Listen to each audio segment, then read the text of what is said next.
From the All Indiana Podcast Network, this is the News 8 Daily 8. Now, the latest news. Kylie Conway has the latest news. The top headlines. News you can use. Please stand by. Sponsored by LCS Heating and Cooling. Now, here's Wish TV's Kylie Conway. Hi, this is Kylie Conway, and this is the News 8 Daily 8 for Monday, March 15th. Kind of a nasty, dreary day outside. What you see is what you're going to get for the rest of the day. Highs in the upper 30s, low 40s. Just kind of a wintry mix depending on where you are, but had some sprinkles this morning. It's that cold rain. Fortunately, though, the ground is warm enough that we shouldn't have any worries about freezing or messy roadways. So that's the good news. And we have brighter and warmer days ahead. Best day of the week, our meteorologist Marcus Bailey says, is St. Patrick's Day. So if you have plans for that, you better keep them. It's been a really violent several days. It was a deadly weekend, and overnight there were 2 deadly shootings. I'll get to the most recent one here in a bit, but early this morning, police did find 4 people shot, one of them dead. This was on North Harding Street near Riverside Drive. Police think there was a party there and that a disturbance happened at some kind, and then shots were fired. When officers got there, they found 1 person dead, rushed the 3 others to different hospitals in the area. What we know right now is that 1 person is in critical condition. The other 2 are stable. Police say all of the victims are adult males. It's unclear right now, though, what was behind the shooting. Police say they're working with neighbors and creating relationships, trying to help solve the case. This is important because we need to reach out to our community. We've reached out to the community a lot lately, but as of yesterday and earlier today, we showed that what the community can do for us. When the community assists us and gives us information as to what they saw and what they heard, we're able to take that information, find out who our suspects are, and make apprehensions on them. Right now, there is no information about who might have been behind the gun in these shootings. The names of the victims aren't being released either. And 1 person is dead after a shooting on 82nd Street near I-69. Police say this morning around 4 o'clock, a man knocked on the door of a Super 8 motel who appeared to have been shot. Paramedics were called and that man died. Officers found out that man had been staying there at the motel. They say several people who were around the room were taken in for questioning. Right now, investigators are just trying to piece the puzzle together. And those shootings came off of what I mentioned, a really violent, deadly weekend in Indianapolis. Right now, police are working to understand the relationship between a man in custody and 5 victims. This is on the Near East Side of Indianapolis. A shooting Saturday night. It killed 4 people and then led to the hunt for a missing infant. You might have seen that Amber Alert on your phone. Happened on North Randolph Street. Police say Malik Halfacre is responsible. IMPD confirms officers did find the baby, arrested Halfacre yesterday. The baby is fine and safe. According to the department, Halfacre's arrest came after an hours-long standoff at a home there on the east side. It saddens me to announce that as of earlier this morning, we as a state have lost our first Hoosier. That was Governor Holcomb 1 year ago today, announcing Indiana's first coronavirus death.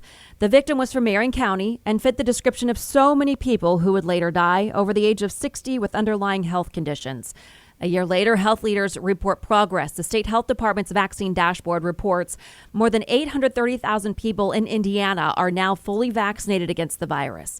And today, teachers, classroom aides, and other school staffers can schedule a shot through the state so they can get vaccinated at any county or state-run clinic. Until now, educators were only eligible for the vaccine through the federal pharmacy program. That program is still available through Walmart, Meijer, and Kroger stores. And today, veterans can start getting the COVID-19 vaccine at VA clinics. Veteran Health Indiana says clinics are opening at the Indianapolis West, Bloomington, Martinsville, Shelbyville, Terre Haute, Wakeman, and West Lafayette locations. Veterans must be enrolled in a VA healthcare. They can call the number 317-988-4899 to schedule an appointment. Health experts are worrying about crowded beaches as schools begin to let students out for spring break. The primary concern is that the COVID variants will create a surge. Many colleges in Indiana canceled spring break, including IU, Purdue, Butler, and Ball State. But families are still going on vacations. Dr. Amy Kressel with Eskenazi says there are some ways to minimize your risk of getting the virus. I think the safest travel plan, if you really want to get away, is to try to go someplace where you'll be with only your household members in a very small group, or maybe like 2 families where everybody's vaccinated. Kressel says that the best place would be to go somewhere outdoors. So obviously that is a beach, but just like she mentioned, stay close with your friends and family, people who are vaccinated, and keep those groups as far as socializing to a minimum. As vaccination numbers grow nationwide, new cases are falling. That's the good news. According to the CDC, the country is currently seeing about 60,000 new cases a day. Dr. Anthony Fauci is still sounding a message of caution, though, saying it is vital to reopen gradually. If we continue to vaccinate people, get more and more protection without all of a sudden pulling back on public health measures, we will do that. We will gradually be able to pull them back. The pace of COVID-19 vaccinations is increasing dramatically every day. According to the CDC vaccine tracker, nearly 6 million more Americans got shots from Friday to Sunday, an 11% increase over last weekend. Almost 70 million Americans have now received at least one dose of the COVID-19 vaccine. 37 million people are now fully vaccinated. And today, California starts easing its pandemic restrictions. First up, 13 counties, including the state's largest Los Angeles County. Restaurants, gyms, and museums can reopen at limited capacity. Wednesday, then 13 more counties also reopen. This week, the state's also expanding vaccination eligibility to 4.4 million more people, including those with disabilities and certain health conditions. Also happening today, the Help Is Here tour begins. The White House is promoting the benefits it wants you to pull from the $1.9 trillion COVID relief plan. Members of the Biden administration will visit 6 states this week. First Lady Jill Biden will be in Burlington, New Jersey today. Vice President Kamala Harris and the second gentleman are in Las Vegas. Then tomorrow, President Biden makes his first appearance in Delaware County, Pennsylvania. The president wants to emphasize what he considers key aspects of the bill, like helping veterans, cutting child poverty in half, and supporting small businesses. He will also encourage Americans to get vaccinated. And some people are reporting problems in the rollout of new pandemic stimulus money. As with the last round, some say money is not making it into the right accounts. If you're expecting money, the stimulus money story on wishtv.com has a link to the IRS Get My Payment tool. It should show you the status of your payment. According to the IRS, if bank account information is incorrect or the account is closed, the payment returns to the IRS and a paper check is sent to the address on file. The IRS also says a quick way to update an address is to file your 2020 taxes electronically. The third round of stimulus checks started landing in bank accounts over the weekend. And this morning, the NCAA men's tournament field is set. And through the day, we'll see the names start to go up on the side of the giant bracket on the side of the JW Marriott downtown. That's if weather allows. Kind of windy out there to be up that high. One team from Indiana made the tournament. Purdue is the number 4 seed in the South. The Boilermakers will play at Lucas Oil Stadium Friday night at 7:25. News 8's Charlie Clifford checks in on how the team's feeling. First thing Monday morning, Purdue makes its way to downtown Indianapolis. The team will undergo 2 rounds of COVID testing and quarantine for the first 24 hours of their stay at their designated hotel. Matt Painter's team, a 4 seed. Boiler fans thrilled with that news. Now for the real question, who is North Texas? I don't know anything about North Texas. I know their coach. I'm friends with their coach. So, he'll have those guys ready. They won't beat themselves, and they'll play hard, and they'll defend. We've been there before, and, we know what to expect. We know how hard it's going to take to, kind of get past those games to get to where we want to go. Remarkably, Purdue, the lone in-state team inside the field of 68. Is that pressure or pride? This is amazing, just to have the tournament in Indiana. Just having a family that lives in Indiana will be able to, obviously make the game. This is for pride. Just want to come out there and, show people what they're missing out on. I didn't know that.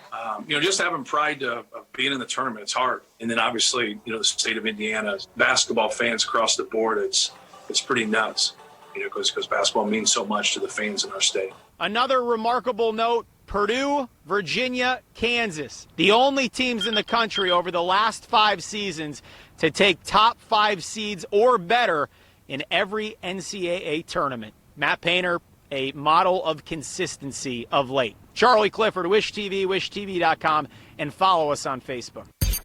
Searching for a romantic summer getaway? Escape with Rich Girl Summer, the new Audible original from Lily Chu. The exquisitely talented Philippa Soo, returning to narrate her 5th Lily Chu title.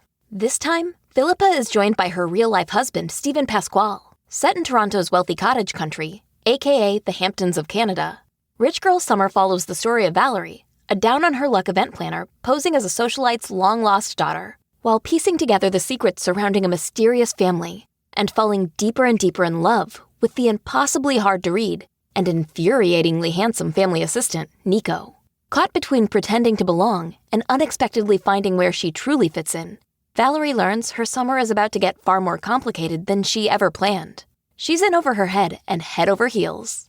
Listen to Rich Girl Summer now on Audible. Go to audible.com/richgirlsummer.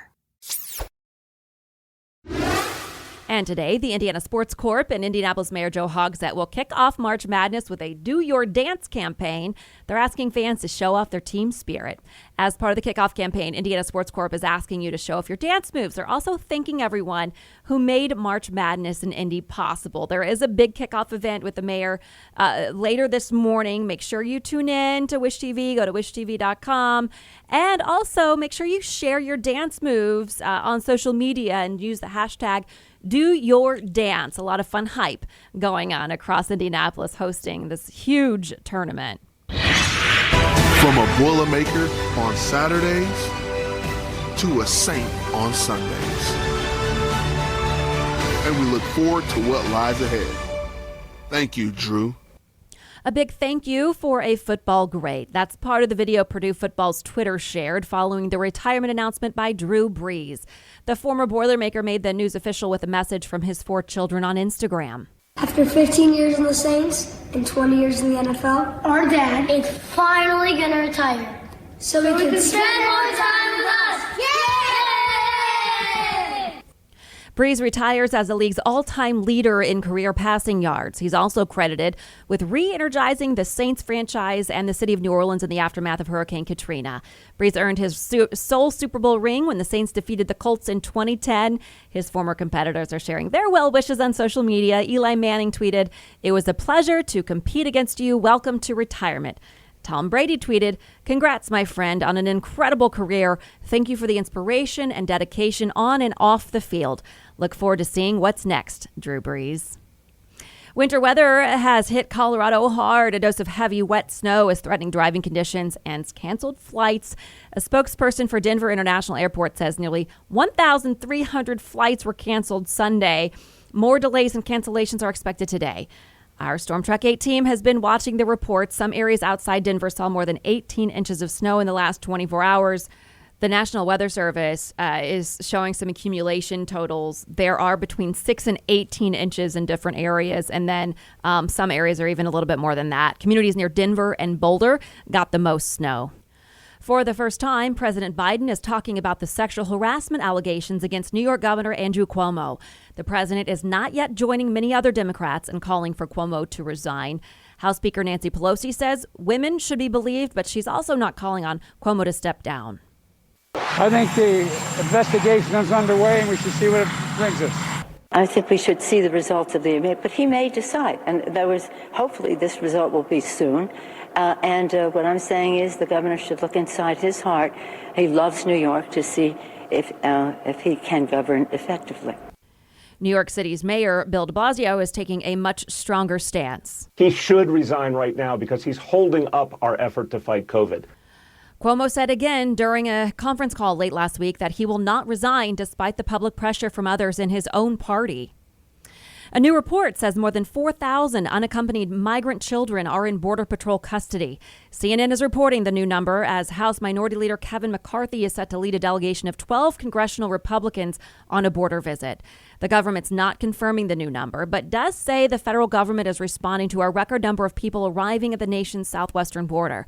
The Department of Homeland Security has directed FEMA to help with receiving, sheltering, and transferring the children over the next 90 days. Homeland Security says the government's moving unaccompanied children from Customs and Border Protection to the care of the Department of Health and Human Services. Life was a willow and it bent right to your end. But I come back stronger than a 90s trend. Taylor Swift keeps her winning trend going at the Grammy Awards. She is now the first female artist to win Album of the Year 3 times. She's not the only woman to make waves at the awards show. It was a huge night for Beyonce. The singer won 4 Grammys, including Best R&B Performance for Black Parade. With 28 wins, she is now the most decorated woman in Grammy history. It's been such a difficult time. So I wanted to uplift, encourage, and celebrate all of the beautiful Black queens and kings that continue to inspire me and inspire the whole world. All winners accepted their awards in person at a socially distant ceremony. To business headlines now, Indianapolis was the 21st cheapest place to rent an apartment in the nation. Rent.com says the average two-bedroom cost $1,395. That's a 2.7% increase over the previous year. Carmel was the 23rd cheapest at $1,465 for a two-bedroom. A digital artist known as Beeple is a Purdue grad. His real name is Mike Winkleman, and he graduated from Purdue in 2003 with a degree in computer science. His latest piece of digital art, Every Days, the first 5,000 days, just sold at Christie's for almost $70 million. His works are notable because they're stored on the blockchain. Ohio-based Crown Equipment says it's looking to fill 300 jobs nationwide, including its locations in Greencastle and Newcastle. The company says it's facing ongoing demand for its supply chain equipment, technologies, and services because of the pandemic. About 70 of the open positions are available at the Indiana locations. Those positions include engineering, IT, manufacturing, and service jobs. Eli Lilly's experimental Alzheimer's medicine showed some of the best early results seen by pharmaceutical researchers in the field. The intravenous infusion targets substance that forms plaques in brain and is a key concern as disease worsens. It's begun a second clinical study of the drug, and it's in discussions with regulators about what evidence would be needed for marketing approval. Analysts said a drug proven to slow the decline of Alzheimer's patients would have high demand and could garner huge sales. More than 47 million Americans will place bets on the March Madness tournament, with online and physical sportsbook betting expected to grow dramatically compared to 2019. The American Gaming Association says consumers formerly limited to bracket contests now enjoy access to legal sportsbook options. They also plan to place traditional sports bets as March Madness returns. Okay, here you go. Here's your excuse to take a little snooze today. It is National Napping Day. Fitting, of course, for the day after we spring forward, lose an hour to start daylight saving time. And on such a dreary day here in central Indiana, it's kind of perfect. Napping Day is hardly a holiday. It's a completely unofficial event dreamed up by a professor at Boston University in 1999. William Anthony has since written 2 books, The Art of Napping and The Art of Napping at Work. Might as well capitalize off of napping. Gosh, I want that job. This has been your News 8 Daily 8 for Wish TV. I'm Kylie Conway, online at wishtv.com, and follow us on Facebook when you search Wish TV.